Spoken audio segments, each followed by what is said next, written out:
Pernah nggak sih Anda ada di posisi ini, Anda punya satu proyek atau masalah gitu ya, yang pengen banget dipecahkan. Anda udah riset, udah baca-baca, mungkin idenya udah numpuk banget dari pengalaman-pengalaman sebelumnya. Tapi, justru di situ masalahnya. Idenya kebanyakan, kemungkinannya terlalu banyak, sampai akhirnya Anda cuma diam. Terus nanya ke diri sendiri, oke, jadi harus mulai dari mana ya? Langkah pertama yang paling tepat itu apa? Nah, perasaan itu semacam kelumpuhan karena kebanyakan pilihan, itu inti dari obrolan kita kali ini. Kita akan coba bedah sumber yang menarik banget dari buku Innovationish, dan kita fokus ke bab 13-nya, berpikir tentang langkah. Dan ini bukan soal nyari resep ajaib ya, tapi justru gimana caranya kita bisa dengan sadar, dengan sengaja, milih jalan ke depan. Bahkan pas kita lagi ngerasa buntu banget. Benar, benar.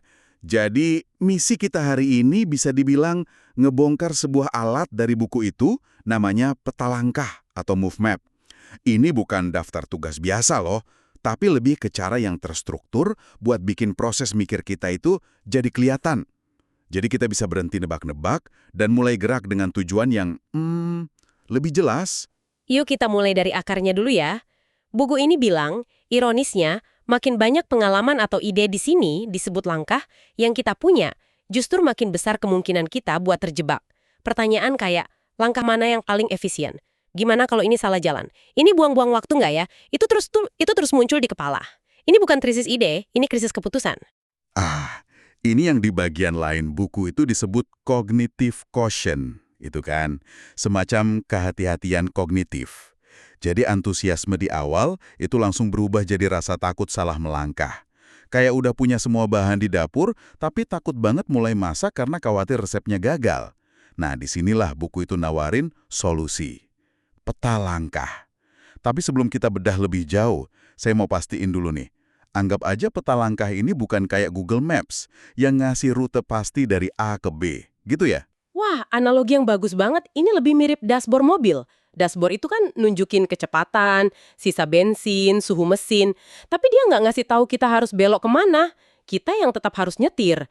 Tapi dengan informasi yang jauh lebih baik buat bikin keputusan di tiap persimpangan. Tujuannya itu menyeimbangkan dua hal, aksi atau activity, dan kesadaran, awareness. Terus bergerak tapi sambil sadar betul kenapa kita gerak ke arah situ. Tunggu, tunggu. Ini kedengerannya kok agak administratif ya? Apa ini nggak beresiko bikin kita malah kejebak analisis berlebihan? Di mana kita jadi lebih sibuk nulisin kerjaan kita daripada ngerjain kerjaannya itu sendiri. Ini bisa jadi bumerang nggak sih? Pertanyaan yang valid banget. Dan itu kesalahpahaman yang paling umum. Peta langkah ini justru dirancang untuk melawan analisis berlebihan itu. Tujuannya bukan buat bikin laporan panjang-panjang, tapi buat maksa kita jawab beberapa pertanyaan kunci dengan singkat, sebelum dan sesudah kita bertindak. Ini antitesis dari sekedar ngikutin proses secara buta. Ini soal bikin pemikiran strategis kita yang biasanya di kepala aja, jadi sesuatu yang bisa kita lihat, bisa kita evaluasi. Jadi ini bukan soal birokrasi, ini soal metakognisi. Berpikir tentang cara kita berpikir. Oke, itu ngejelasin banyak hal. Jadi bukan nambahin kerjaan, tapi bikin kerjaan yang ada jadi lebih pinter. Nah, di dalam peta langkah ini kan ada serangkaian pertanyaan ya. Daripada kita daftar satu-satu kayak resep masakan, mungkin kita bisa kelompokkan kali ya. Apa sih jenis-jenis pertanyaan ajaib yang jadi intinya? Tentu. Jadi pada dasarnya ada dua jenis pertanyaan utama yang saling sahut-sahutan. Pertama, pertanyaan soal aktivitas. Ini simple. Apa yang udah kamu lakuin? Dan apa yang mau kamu lakuin selanjutnya? Ini bagian bergeraknya. Tapi keajaibannya, seperti yang Anda bilang, ada di pertanyaan kedua. Kesadaran. Nah, disinilah kita berhenti sejenak. Pertanyaan di sini misalnya, dari tindakan yang udah kamu ambil, apa pembelajaran terbesarnya? Bukan cuma hasilnya apa, tapi wawasannya apa. Saya penasaran sama satu pertanyaan spesifik di bagian kesadaran ini. Apa yang kamu harapkan akan terjadi? Ini kelihatannya sepele ya, tapi kayaknya penting banget. Kenapa sih kita harus mendokumentasikan ekspektasi kita? Karena pertanyaan itu maksa kita buat jujur soal asumsi dan bias yang kita punya. Dengan nulis, misalnya, saya harap pelanggan bakal bingung sama desain baru ini, kita jadi sadar kalau kita itu lagi nyari bukti kebingungan. Nah, pas hasilnya beda, misalnya pelanggan malah suka, kita nggak akan kejebak sama bias konfirmasi. Kita jadi lebih terbuka sama kenyataan, bukan sama apa yang kita harapkan jadi kenyataan. Ini cara simpel buat nantang ego kita sendiri sebelum mulai kerja. Menarik. Jadi ini semacam hipotesis pribadi kita ya. Lalu ada satu lagi nih pertanyaan di kelompok kesadaran yang menurut saya paling dan biasa buat konteks bisnis. Emosi apa yang kamu sadari saat menerapkan langkah tersebut? Kenapa emosi penting di sini? Inovasi kan harusnya logis, basisnya data. Jujur aja ya, pertanyaan soal emosi itu awalnya saya juga anggap remeh. Tapi saya pernah coba di satu proyek. Dan pas saya terpaksa nulis merasa frustrasi, itu maksa saya buat nanya kenapa. Ternyata saya frustrasi bukan karena masalahnya susah, tapi karena saya ngerasa nggak didengerin sama tim. Itu kan data krusial tentang dinamika tim yang nggak akan pernah muncul di bagian proyek manapun. Emosi kayak antusiasme, ragu, lega, itu semua sinyal. Itu data tentang apa yang beneran terjadi di balik layar. Kalau kita abaikan, ya kita kehilangan separuh gambaran besarnya. Teorinya masuk akal banget. Tapi saya masih coba ngebayangin gimana ini semua kelihatan dalam praktek. Ada contoh nyata nggak di buku itu, di mana sebuah tim beneran pakai ini dari awal sampai akhir, dan gimana peta langkah ini mengubah arah mereka? Ada satu studi kasus yang bagus banget di buku ini. Bayangin sebuah tim dari perusahaan besar yang ditugasin buat cari tahu gimana kemasan produk mereka didaur ulang sama konsumen. Pertanyaan inti awal mereka di peta langkah itu luas banget. Apa yang sebenarnya dipedulikan pelanggan saat membuang kemasan kami? Oke, pertanyaan yang wajar. Terus langkah pertama yang mereka ambil apa? Langkah pertamanya simple banget. Mereka mutusin buat observasi selama 1 jam di Pujasera Mall yang lagi rame. Nggak ada wawancara, nggak ada survei, cuma berdiri di pojokan yang berisik dan ngamakin orang buang sampah. Nah, sebelum pergi, mereka ngisi bagian ekspektasi di peta langkah mereka. Mereka nulis, kami berharap akan melihat kebingungan atau frustrasi dari pelanggan. Mungkin mereka ragu-ragu harus buang kemana, atau bahkan ngeluh. Jadi mereka berasumsi orang-orang itu peduli, tapi bingung.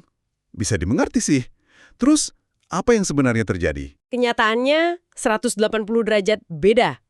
Setelah 1 jam ngamatin puluhan orang, yang mereka lihat justru sebaliknya. Orang-orang itu cuek banget. Mereka selesai makan, terus tanpa mikir panjang, buang semua sisa kemasan ke tempat sampah terdekat. Seringnya ke tempat yang salah. Nggak ada keraguan, nggak ada frustrasi. Yang ada cuma ketidakpedulian. Dan di momen aha itulah mereka sadar asumsi awal mereka salah total. Wawasan terbesarnya, masalahnya bukan kebingungan, tapi kemudahan dan ketidaktahuan. Wow, itu pasti mengubah segalanya ya. Jadi data dari lapangan langsung ngebantah hipotesis mereka. Terus gimana peta langkah ini ngebantu mereka setelah itu? Nah, disinilah peta langkah ini bersinar. Mereka balik, terus mereka perbarui pertanyaan inti mereka. Pertanyaan yang tadinya apa yang pelanggan pedulikan, berubah jadi jauh lebih tajam dan bisa ditindaklanjuti. Yaitu, bagaimana kita bisa membuat cara membuang yang benar menjadi lebih mudah daripada cara yang salah. Fokusnya geser total. Dari mencoba mengedukasi orang yang peduli, jadi mendesain sistem untuk orang yang nggak peduli. Pergeseran yang fundamental banget. Lalu apa langkah mereka selanjutnya berdasarkan pertanyaan inti yang baru ini? Langkah berikutnya jadi jauh lebih fokus. Mereka bikin prototipe rambu visual yang simple banget tapi jelas, pakai gambar besar, warna mencolok. Terus ditempel di atas tempat sampah di satu lokasi aja, sebagai tes kecil. Mereka juga nulis refleksinya. Di bagian emosi mereka nulis merasa lega dan bersemangat karena sekarang mereka punya masalah yang lebih jelas buat dipecahkan. Hasilnya, di lokasi itu aja terjadi peningkatan 35% dalam pembuangan sampah yang benar. Wawancara singkat di tempat mengkonfirmasi, rambu baru itu jauh lebih gampang dipahami sekilas. Jadi, dari observasi sederhana, mereka dapat wawasan yang mengubah pertanyaan yang kemudian ngarah ke eksperimen kecil yang berhasil. Dan siklus ini bisa lanjut terus ya. Mereka bisa aja ngisi peta langkah lagi, terus ada nasihat buat diri sendiri. Lain kali, coba tes 3 desain rambu sekaligus buat lihat elemen mana yang paling ngaruh. Aku dari awal sampai akhir. Ini adalah siklus belajar yang hidup.